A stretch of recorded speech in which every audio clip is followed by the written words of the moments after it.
aad وصباح كلو aad qurux badan oo Ilaahay caafimaad waagu nagu bariyay waxaan sii gaari doonaa oo sii socdaa hooyaday macaan oo dhaqamada Soomaalida dhaqankii ugu wanaagsanaa lagu yaqaanay waxa uu yahay waxay sameynaysaa hooyo raar qofkii yaqaana raarka waxa way gabadh walba ma sameeyso gabdhaha mid iyo mid la soo xulaa sameeysa warwaadi fahanteen baa malaynaya waxa ugu miifmiifay arkaysan waa dhurdo qofka garanaye sidaas aan ugu miifmiifay ma aqaan wuxuu raadinayo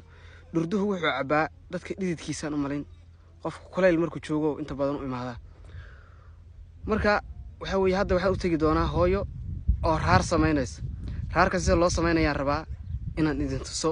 intii taqaanana way taqaanaa falowda iyo laagtana iloobina aad u maasantiin aad waa kana raarkii oo hooyo sameynaysay hooyo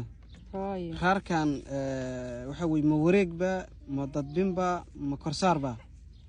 way horta raarku waa raar ma garata raar waa raar miya marka ku magaca magac ahaan magac guud haye iminkana waxa weeye waa unug baa la dhahayo waa markii la bilaabo hadda waa la unkay waa bilow ma garatay raar asagoo ay Soomaalidu ay macnaha kelmadaheedu kala duwan yihiin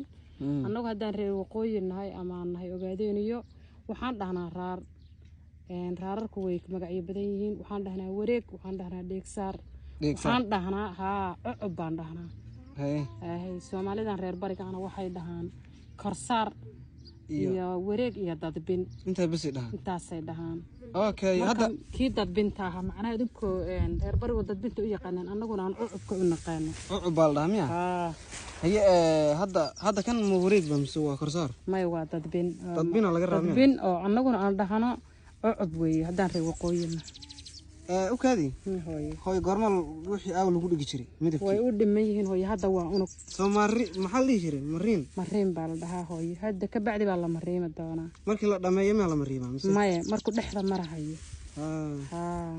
aad iyo aad war iska barta waka dhaqankeeni laakiin wanaagsanaa ka mid aha Sooma hooyo hidiya dhaqanka sharafta lahaa weey oo qumana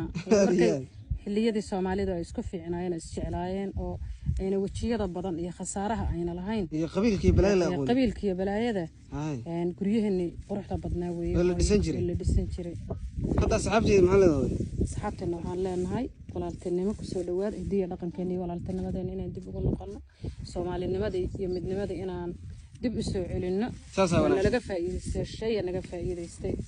aad iyo aad hayo maan أيه هاي. وإن شاء الله مركو دمادنا وندوبي دونا. إن شاء الله.